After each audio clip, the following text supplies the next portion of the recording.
something that people really appreciate. They appreciate the thank you and appreciate being, they appreciate being appreciated. So today with this webinar, you will leave here and you will leave here knowing the benefits of donor stewardship, knowing with individuals, knowing how to focus on individuals for holiday stewardship. You will learn some about holiday themed stewardship ideas that's going to delight your donors, and how to make the holiday work for your nonprofit. Now, because we are in October now, this is really going to be focused on the year-end campaign, but this can happen during any time of the year. You can do a holiday campaign around Valentine's, around Easter, around any of the holidays, even around your organization's anniversary. But for today's purpose, we're going to focus on the year-end, the holiday season, as I call it, the cheery, merry holiday season that happens between, October and January, December, that year end. So you're in the right place. For today's training, it's going to be perfect for you if you want to learn how to retain your donors, how to delight your donors with stewardship, and how to get board members to participate in fundraising, because that is a challenge as well. And stewardship is a great way for board members to participate in fundraising. And so I want to start off by saying, I need you to focus. I'm going to say you're worth it. I want you to close your emails, close the 20 browsers that you have open. And trust me, I know that's harder said than done. Close the door. If you have some kids, grandkids around, or your dogs or your cat, because that's what I have, try not to get them to kill themselves, and tell them to be quiet for the next, hour or so. But before we get started, again, I want to remind you that this presentation is being recorded. If you have any questions, you can chat them, and I will answer them at the end in a formal Q&A session at the end of the presentation. And to ensure a seamless webinar, again, check your internet connection and close all your tabs. So with that, let me introduce myself.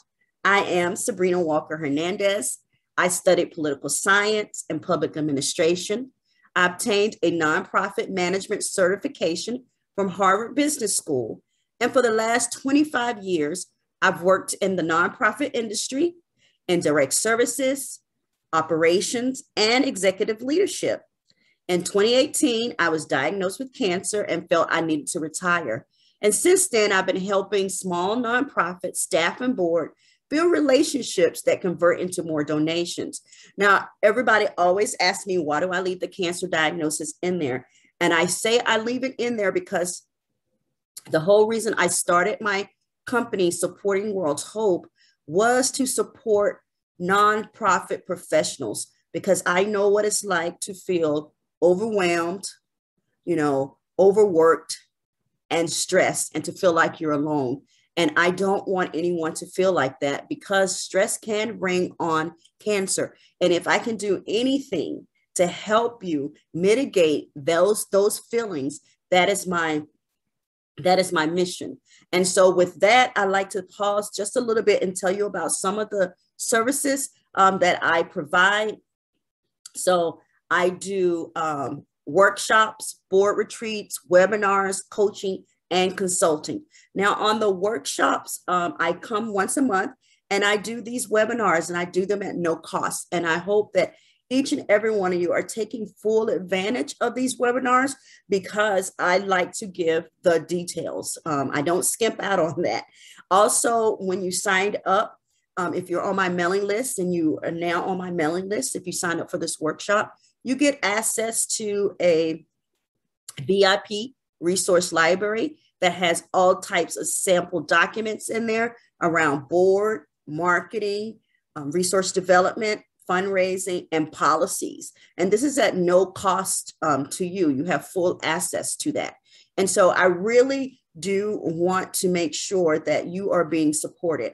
Not only do I have those no cost services. I have low cost services. The low cost services that I provide are training for boards, as I can do those virtual or in person. And I provide coaching for fundraising and for those overwhelmed executives around productivity. And just, I've provided a lot of coaching to first-time founders, CEOs, and executives who just don't know where to begin. And so I help them map that out and be their resource for them so that they can have someone to bounce questions off of, to make sure they're doing it right, because there's many ways to do things. And so those are some of the services that I provide. So again, in these webinars, I don't skimp out. I'm using everything I've learned to get you there faster because I want to support you. And so I want you to imagine a day when all fundraising systems are in place and you're raising money, even when you're sleeping. I want you to imagine a day when someone comes up to you and says, I love the work you do. I love the work your nonprofit is doing. I'd like to write you a check right now. I want you to imagine a day when fundraising has become easy and fun, and you always have enough to fund your mission. And so here's the one thing that I know. The thank you must be genuine. There is no way around that. When you're doing a thank you, when you're doing stewardship, it has to be a genuine process. It has to be a genuine connection. If not, your donor will know. And so there are several ways you can thank donors this holiday season. So no matter what your budget is, no matter which stewardship pieces you choose, your authenticity makes a difference. You have to be authentic. Your donors, they're going to get holiday cards from family and friends that don't include a personal message. Make your stewardship personal. So if you're going to send a holiday card, make it genuine. Give them a handwritten note. Make it personal. Give them a handwritten note from a board member. You got to give your donors the extra dose of warm and fuzzy this holiday season. And I will start off by saying, I don't agree with those organizations who send emails, the holiday gift card emails, because that's generic. It's very generic. You're sending that to everybody in your database. I think you have to set yourself apart from that. So we're going to talk about that. But before we delve into that, let's talk about the fundraising process and where stewardship falls in this fundraising process. So I like to educate people every time I do a webinar on this fundraising process, because it makes them feel better about fundraising. Because as soon as we say fundraising, everybody's mind completely goes to, oh God, I have to ask for money, right? And that gives people apprehension and brings up a lot of fear. But fundraising is more than asking for money. Actually, asking for money is only 5% of the fundraising process. And so stage one of the fundraising process is identifying. That means identifying those donors who can give to your organization. Just having a list of names. Just having a list of names of people, identifying them, whether you identify them by the old-fashioned way, which I still like to do. And people say people don't read the newspaper, but the donors still read newspapers. So I like to go through newspapers and see who's giving in the community. I like to look at social magazines because they usually highlight, who's attending this mixer or who's doing this and get names. I like to look at, I go to events and I collect their brochures so I can see what sponsors they're recognizing. So I know, okay, these people are giving as well. And so it's identifying, just coming up with a list of names. That's one way that you can do identification. The other way that you can do identification is simply have your board members write down, the names of the people that they know. And so I do have in the VIP resource library this document called the list generator. And basically what the list generator does is says, name 2 people that you know and that you do business with. Name 2 people that you attend a social club with. Name 2 people that you know in law enforcement. And it goes on like that. It's in a page of name 2 people, because what happens is when you start sitting down trying to identify people, your mind will go blank. Trust me, I know this because I serve on the board and I was doing this exercise, and without those prompts, my mind goes blank. And I do this for a living. So download that form, get your board to do that. You do that yourself, and you will come up with a list of about 25 names for each board member. Each board member will come up with a list of about 25 names, and you start there. So that's identifying. That's 10%. And then once you identify the names, you have to qualify them. That's another 10% of the fundraising process. So what do I mean by qualifying?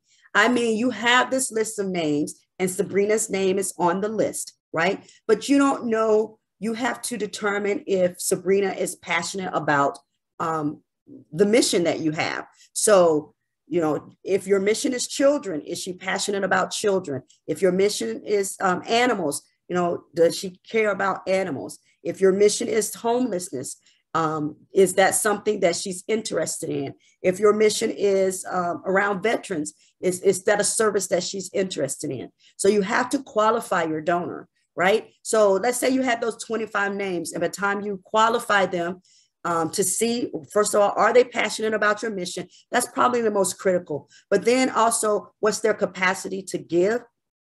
Really, you don't really eliminate anyone primarily on capacity to give because every gift matters, but really you want to know, are they passionate about your mission? So you have that list of 25. You can narrow that list down based on their passion for your mission. And then once you do that, you have a list, right? And so from there, you're going to take those names that's on the list. I try to say, narrow it down to your top 5 names, because that's not overwhelming. So you're going to take that 25 list, narrow it down to 5. And then from 5, I call them accounts. You'll have 5 accounts that you have vetted. They've been identified. They like your mission. You have those 5. You have your 5. Each board members have their 5. And then you're going to go into that cultivation stage. And so that cultivation stage is really about building relationships. Now, cultivation, that is 60% of the fundraising process. And cultivation is taking them out to breakfast, taking them out to lunch, inviting them in on a tour of your facility, getting them engaged in volunteer opportunities, asking them to be a judge at a certain event, or just getting them involved, building that relationship with them, getting to know that donor on a personal level. That is what cultivation is. And that's 60% of the fundraising process. Because if you do the cultivation right, most of the time you won't even have to make the ask, because people will automatically give to your organization because you've been building that relationship. They know the impact of your work. They understand what you're doing. You've taken time to invest in that relationship. And so they will feel the need to invest in your organization. Now, once you do cultivation, then that ask that everyone gets all apprehensive about, it's only 5% of the process, just 5%. And so with the ask, you just uttering that phrase, will you consider a gift? Will you consider an investment in my organization in the amount of $5,000? Now, a lot of board members, regardless of training, regardless of what you put into it, they don't feel comfortable with making the ask. And that's okay, because as the founder, CEO, or executive director, you can make the ask. What you need to do is have them with you when you make the ask, because that is they're there to lend credibility to the process. The donor knows that they are volunteers, that are passionate about the mission like they are, and that lends credibility to the process. I'm going to say out of a board of 21, I had 3 women who, fearless women who were not afraid of the ask. Okay. And so it's not uncommon, but what I don't want you to do is disregard your board members because they don't want to do the ask. They can get involved with identifying, qualifying, and cultivating. Remember, 60% of fundraising is cultivating. Now, if a board member won't get involved in cultivating, that's when you need to have a conversation. But if they can pick up the phone and call the donor, if they can take the donor out, if they can do all those cultivating activities, then that's where they really need to spend their time. And then what we're talking about today is stewardship, which is stage 5. And stage 5 is saying thank you. And that's 15% of the fundraising process. So it is the second largest piece of that pie, right? 60% is cultivation, 15% is saying thank you. So you got to do those two things right to get an ask and to get a repeat ask. So that's why it's so important to focus in on stewardship. So exactly what is stewardship? Again, stewardship is thanking your donors personally and promptly. Personally and promptly. You need to keep that in mind. It's thanking them promptly. And it's reporting to the donors on the use of their funds and sharing the impact of the funds. What was their return on investment? Donors want to hear this. They want to know, if I gave you money, how did it help move your mission? How did it help that individual? How did it help that animal? Tell me what you did with that money and say thank you. That is what stewardship is. There's a case for stewardship. You know, there's a study out there conducted by Penelope Burke. This is a well-known study in the philanthropic world. People refer to it all the time, but board members who called to say thank you within 24 hours of receiving a gift, it made an impact. The next time the donors were solicited or asked for money, those called gave 39% more than other donors who did not receive a call. And after 14 months, those called were giving 42% more than the other donors who did not receive phone calls. So again, it's saying thank you in a prompt manner. And saying thank you is a board member picking up the phone and saying, thank you for your gift. I'm a board member with A, B, and C, and we saw that you just gave a gift, and I just called to say thank you.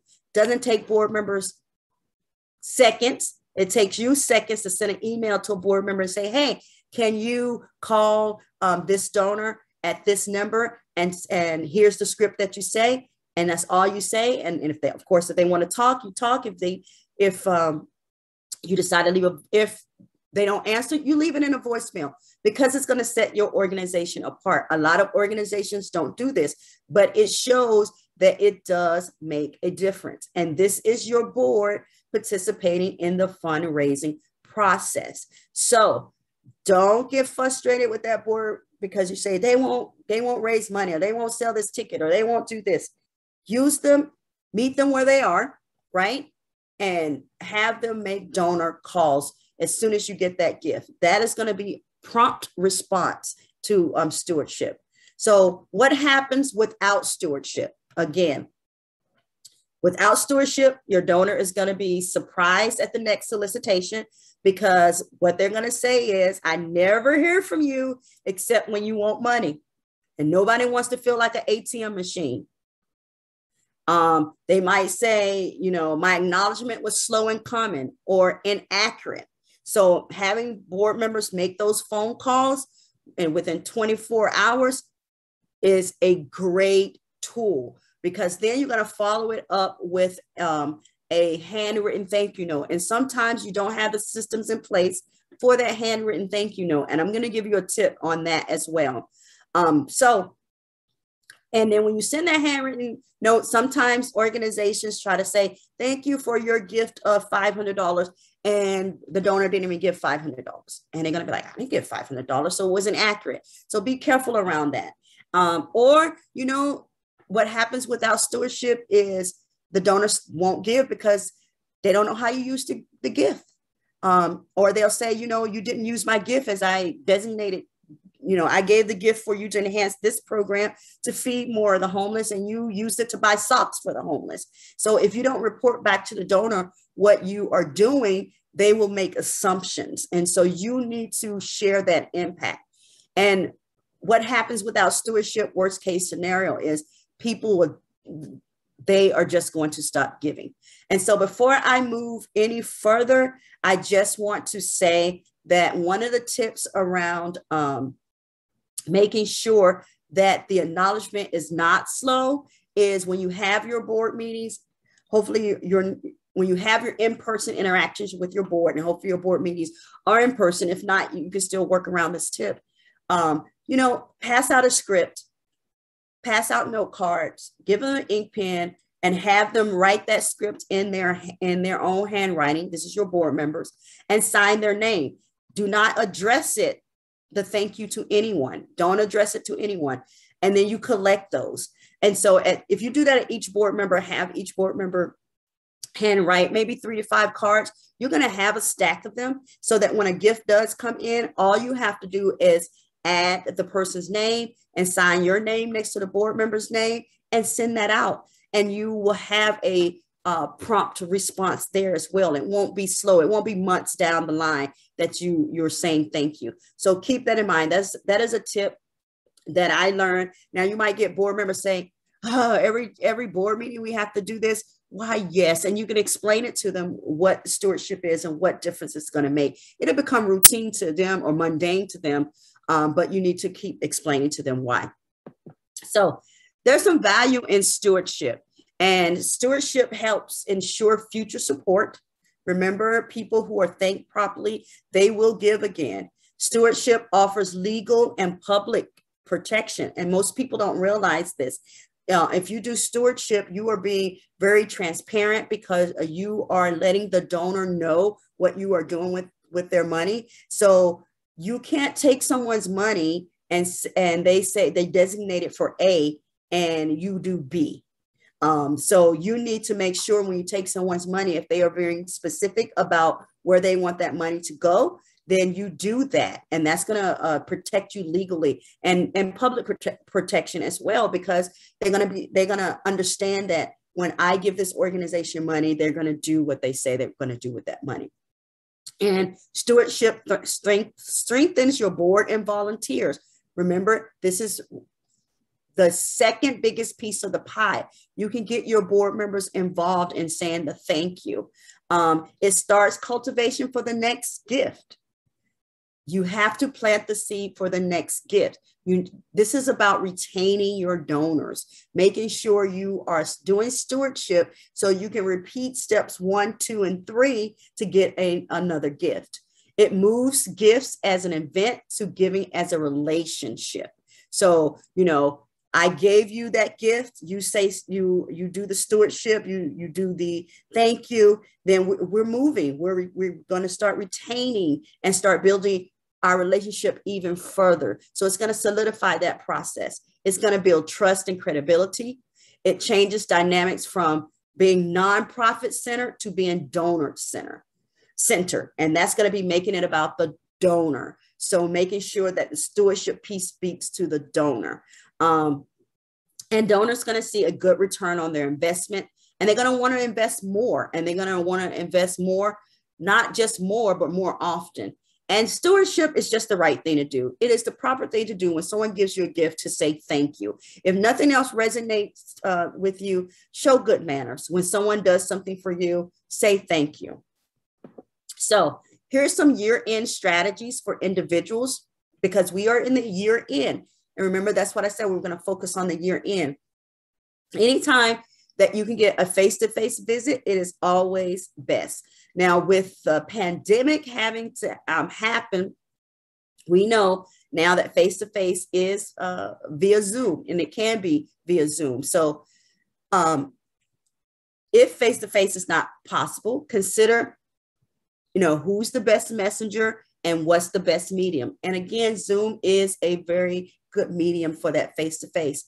You have to remain donor-centered, and you can't do this great stewardship that I'm going to share with you with all your donors. So identify, the top 25 to 50 donors that you are going to steward during this holiday season. And that's whether they've given yet or not given.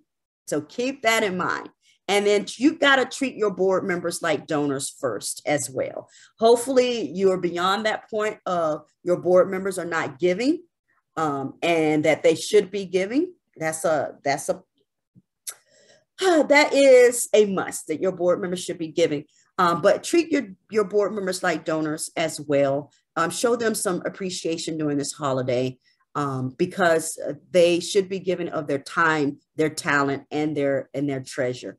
And you are demonstrating what stewardship is as well. And then you have to also think about some personalized messages for your monthly donors, for your planned giving donors, for your major donors, your board members, or if you have donor advised funds. So when you are looking at that top 25 to 50, I'm sure that most of these types will fall into that. And so let's kick it off.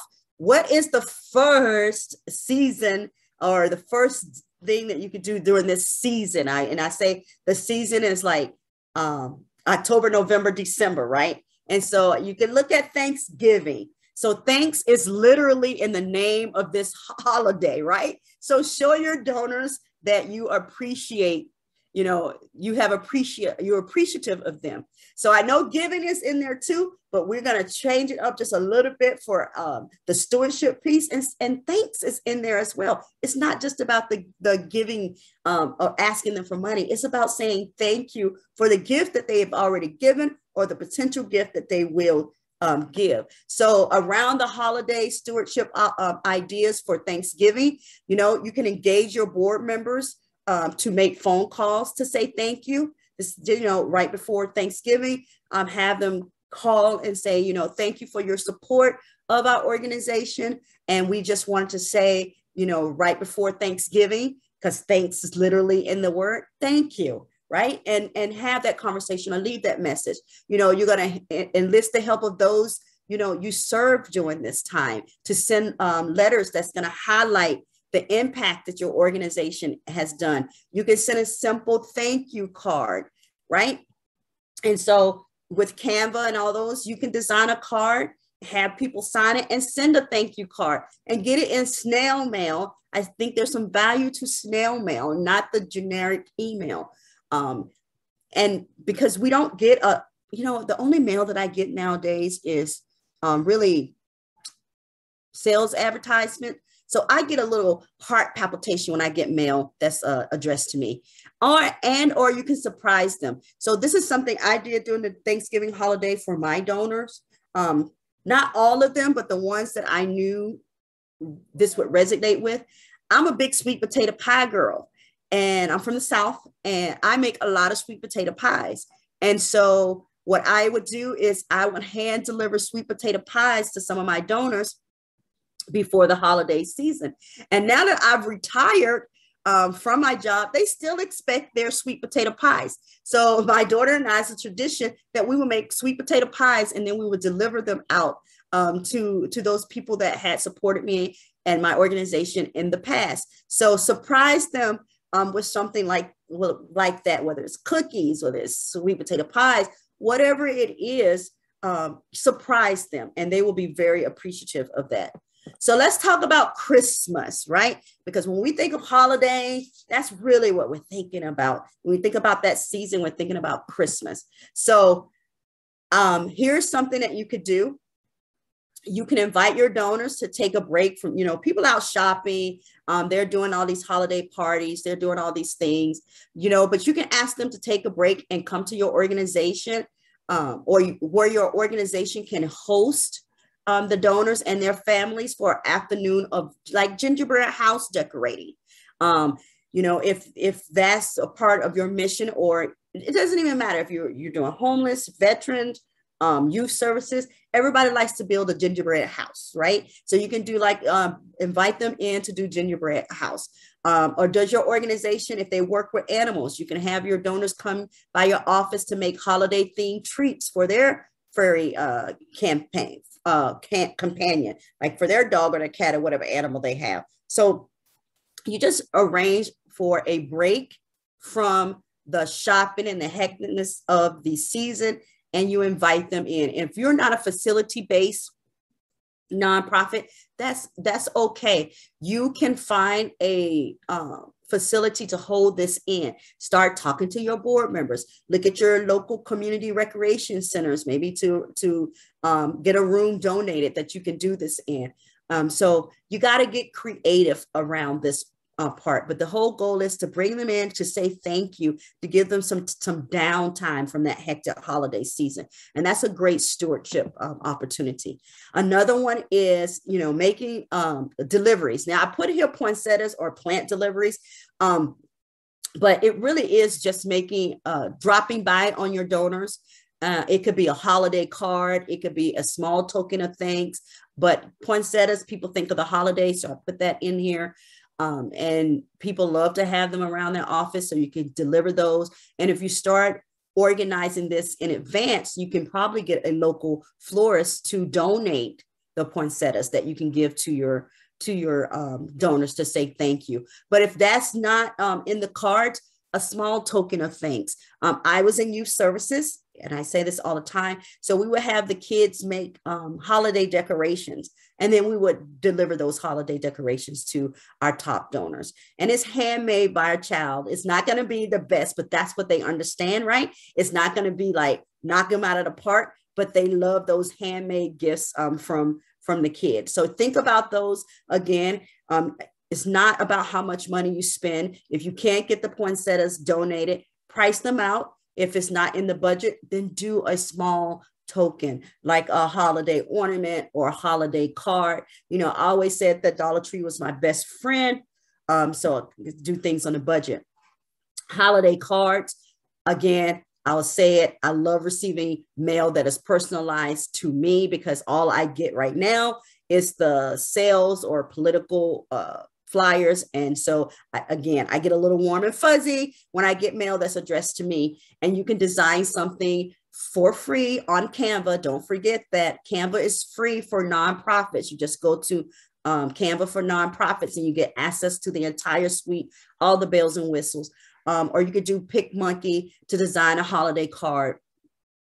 And then you make sure that those cards get mailed out. Again, I am in, and when you mail them out, you make sure that they have a personal message on them, and that you they have signatures on them, right? And you can say, oh my God, how am I going to get all the, these signatures? Have a little party, invite your board members in, have a card party, and have them, you feed them, give them something to, hot chocolate and some cookies, and just have everybody sign the cards. Bring them together for an hour. Staff, if you have staff and board members, and just distribute the workload. It's not all on you to do all these cards and get them mailed, signed and mailed out. Have a little get together for an hour, bring them in, and the whole goal is to sign these cards and get them mailed out. So holiday cards are very key. Again, I will say something that I was able to do. If you have a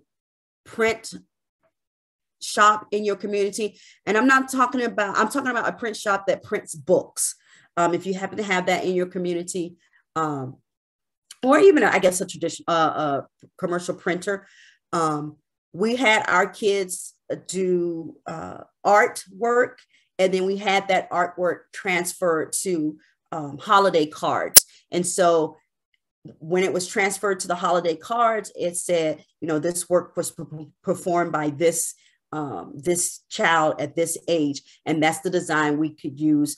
And we got those mass produced through the printer. But if not, you can upload that into Canva, print what you need, do the same thing, and get those cards out. So thank you, videos.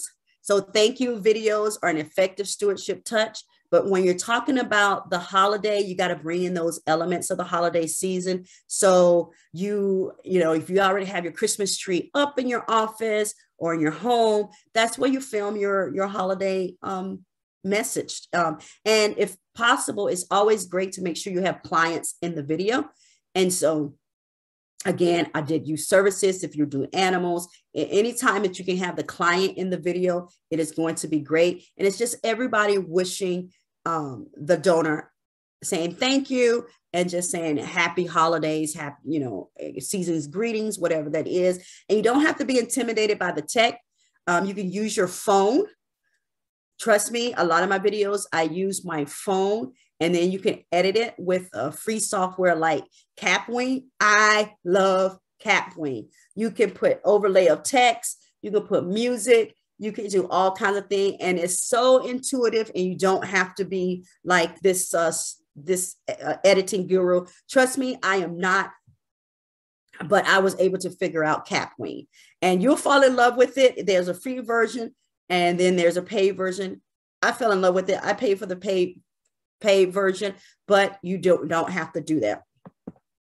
Also, you can rewrite a holiday song or story. You know, be creative. Think towards the night before Christmas. You got to get creative. One of the stewardship piece that we did, and we recorded it, was we had a program called Teen Court. And so the kids wrote a holiday script where they sued Santa Claus for stealing cookies and milk, right? And so we recorded that, and we sent that out to the donors, and they got such a treat and a giggle out of the whole process. And it allowed them to see, again, what their investment was doing. They were helping the kids learn how to do script writing. They were helping the kids learn how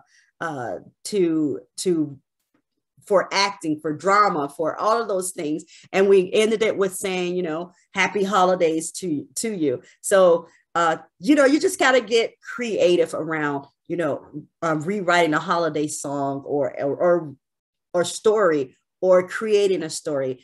People are still, it's been like 15 years and people are still talking about how Santa Claus got sued for stealing cookies and milk. So think about it like that.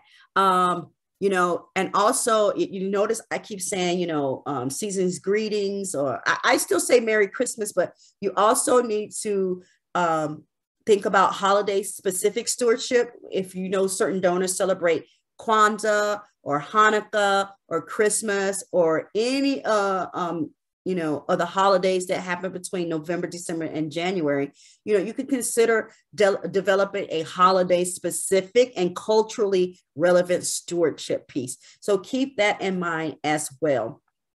So New Year's, yes, you can do you could do stewardship during New Year's. Actually, I use New Year's quite often because sometimes, you know, you just run out of time.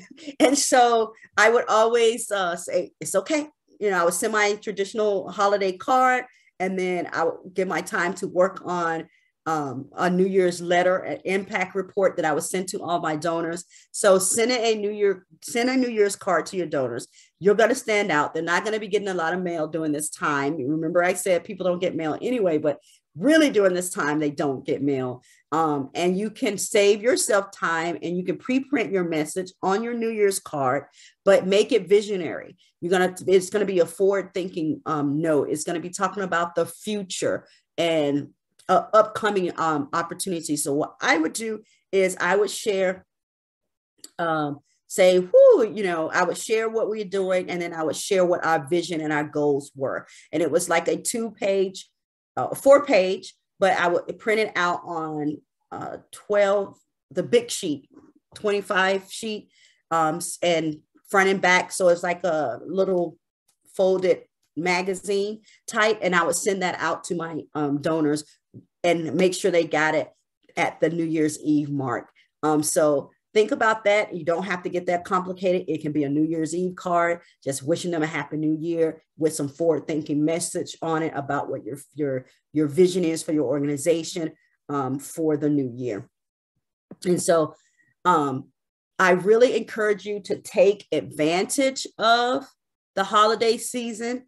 And it's really, you're going to be zeroing in on the old fashioned, the corny look and feel of the holiday. You know, people get in that cheery mood. Most people get in that cheery mood. For some people, the holidays are not good. So actually getting something from you will bring a smile to their face. You're going to tap into their nostalgia and their memories. You know, think of something that's going to tug at their heart.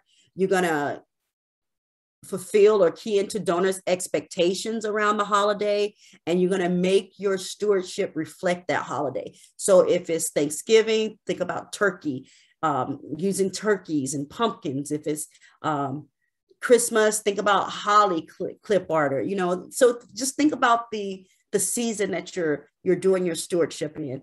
And not only that, you're going to tap into people's, you know, feeling of tradition. Remember I said I delivered sweet potato pies. So, because that brought up, you know, tradition for a number of my donors. They remember what foods they eat. They, you know, they remember what they were coloring in school. So it brings up all those traditions for them. And so think about that and take advantage of that, because during that season, that's where they are. They're thinking about family and they're thinking about all those traditions. And so they tap into that. And the reason why that you're going to tap into that before your end of the year campaign and during your end of the year campaign, I say during and before, it's because 50% of nonprofits receive most of their annual donations between October and December. Also, people are in the gift giving mood during December. In fact, 30% of all annual giving, 30% happens in December. And 12% of all giving happens in the last 3 days of that month. So people are trying to get their gifts in before the year closes. So if you have sent them a thank you for Thanksgiving, right? And you're asking during December, 30% of them are giving during that time. And they know that their last contact with you was you thanking them, not asking them for money, you thanking them. And do it before, do your thank you around Thanksgiving before Giving Tuesday, right? Because everybody's going to be, we already know everybody's going to be asking. Set yourself apart and send a thank you based on that holiday before Giving Tuesday. So it's October now. Start working on that now to get it out by November 1st. And they will remember the last contact that you got from your organization was a thank you. And then you can get into the December and build up from there. So again, 30% of all annual giving happens in December, and 12% of all giving happens in the last 3 days of that month. And remember what I started off with, the elephant in the room. Stewardship yields tremendous dividends. 82% of organizations who conduct stewardship visits prior to their campaign meets their goals. Whereas those organizations that did not conduct stewardship visits prior to their campaign met their goals only 64% of the time. So taking a break and using now and first part of November to say thank you is going to be a good thing. It is going to set your organization apart and build on that year-end campaign success. So think about that when you're planning your year-end campaign. And one of the bonus materials that I am going to include is going to be the ebook 26 Clever and Easy Ways to say thank you to your donors.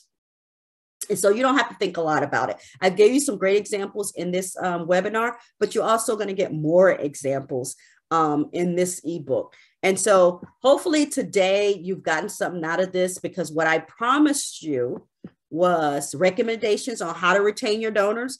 And the true recommendation is stewardship.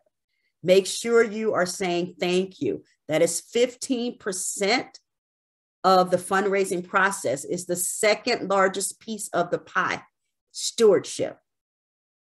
You've gotten ways to delight your donors with stewardship. You know, you can do a holiday little get together. You know, you can send them a thanks card during the Thanksgiving season. You know, make them a pie, all those little ideas. And then how to get your board to participate in fundraising. Have them pick up the phone to call the donor, to say thank you. Have them sign those Christmas cards. All of these are ways to get your donors involved in the fund, get your board members involved in the fundraising process. So the great news is you have two choices. You can do it yourself and go down that Google rabbit hole, which is what I always say, or you can fast track your results and start stewarding your donors. So I have a conference coming up, which I hope you're registered for, but if you're not, you can register now. It's buildathrivingnonprofit.com. And it's talking about investing in your nonprofit so you can magnify your results. This conference is next week. I can't believe that. It is free. It's going to be helping you raise more money to increase your impact, engage your board to help fund your mission, and build a community awareness to increase your donor base. It's happening October the 26th through the 29th. And again, it's buildathrivingnonprofit.com. It's going to have 21 nonprofit experts over a 4-day period. It's going to run from 10 a.m. to 1:15 p.m. And they're going to be addressing critical needs that face nonprofits today around, again, fundraising, board development, and marketing. And it's going to be live. And it's going to be, we're going to have virtual sessions. We're going to be talking about best practices. We're going to be talking about what's coming next from top experts in the industry. And what I'm really excited about is it's going to have a panel discussion called Lessons from the Field. And this panel is comprised of current CEOs, nonprofit CEOs who are knocking it out of the park around fundraising for small nonprofits, low to cost marketing for nonprofits, and the do's and don'ts of managing your board. And we also have 3 experts that's going to come in on Friday to discuss fundraising through the second wave, what to do, with this pandemic, because we're still in a pandemic. So I'm very excited about the summit. I invite you to register. It's going to help educate, equip, and empower you to take your organization to the next level. And the summit is perfect for you if you feel like, what I'm doing is not working. And so change is needed. If you're wearing multiple hats and you're putting out fires and you don't have time to work on fundraising and board relationships, this is going to help you. If you want to know how to get board members involved in fundraising, or if it's just me and I don't know where to start, this Build a Thriving Nonprofit Summit is going to help with that. And here's what, people who attended last year said. They said it exceeded their expectation, that it was well organized. They got a lot of nuggets walking out of it. They feel better about how to acquire new donors and how to tell their nonprofit story, as well as building their confidence as far as the fundraising process or working with the board. And April said, y'all get the VIP package. I'll tell you a little bit about the VIP package. So the summit is free, but if you upgrade to a VIP package, you get to come in the Zoom room with the presenter, get to ask questions. You're going to get access to a two-hour grant writing workshop, as well as creating a cultural philanthropy workshop. You're going to get a how-to on how to host a house party that's for your donors and to raise more money. You're going to get some swipe copy emails on how to email your donors. So it's the value pack of the VIP pass is $5,400. So it's really well worth it. So that's a little bit about the summit. And this is my contact information in case you have any questions or anything like that. I am available. My cell phone number is actually my cell phone number and my email. And so I really appreciate the time that you have spent with me today on this. And I